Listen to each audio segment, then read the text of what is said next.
होइन साथीहरू होइन म चाहिँ एउटा रियलको डक्टर त होइन मैले जति थाहा पाएको आज भनेर म यो भिडियोमा भन्छु होइन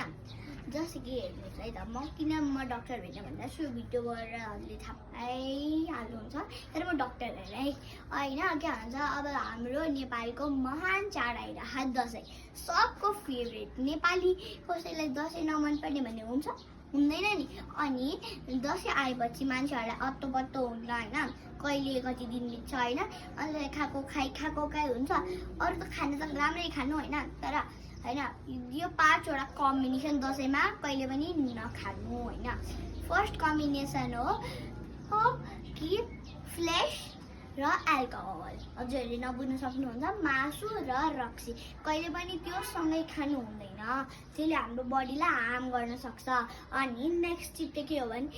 जस्तो कि लड्डुहरू मिठाईहरू ल्याउनुहुन्छ नि त है हजुरहरूको घरमा नि पक्कै ल्याउनुहुन्छ हाम्रोमा नि ल्याउनुहुन्छ अनि होइन हजुरहरूले त्यसरी एकैचोटिमा जस्तो कि 5, 6, 7, 8 वटा मिठाई एकैचोटि खायो भने बडीमा हजुरहरूको जुन हार्ट हुन्छ त्यसलाई असर पर्छ धेरै स्विट खानुहुन्न नि त होइन अन्त भएर अनि चाहिँ नेक्स्ट चाहिँ हो हाम्रो थर्ड टिप होइन त्यसमा चाहिँ के हुन्छ भने होइन धेरैजना मान्छेहरू राति हुन्छ नि त दसैँमा धेरै जस्तो कि भात मासुहरू धेरैवटा खाना आइटम दिनुहुन्छ अनि त्यसलाई एकैचोटिमा के भन्छ नचलाइकन यतिकै पुरै निल दिनुहुन्छ अनि त्यस पछाडि के भन्छ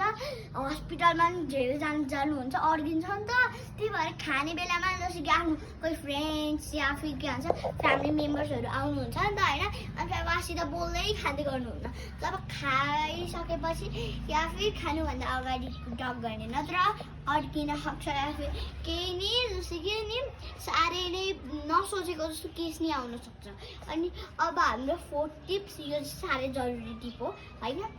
भने जस्तै कि हजुरहरू अघिकै जस्तै हो अलिअलि त्यही पनि होइन हजुरहरूले धेरै रातिको टाइममा धेरै खाना खाएर सुत्नुहुन्छ होइन त्यसरी खाना साथ सुत्यो भने होइन भोलि बिहान उठेपछि के भन्छ मर्निङ डिसिजेस लाग्न सक्छ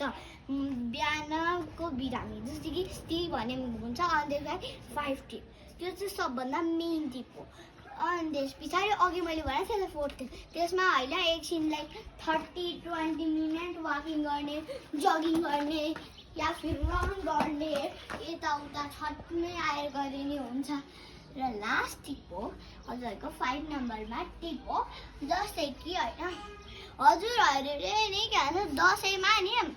जुन खाना खानुहुन्छ त्यो लिमिटमा खानु क्या लाइक जस्तै कि हजुरहरूले मैले भने होइन दसैँको टाइम हो होइन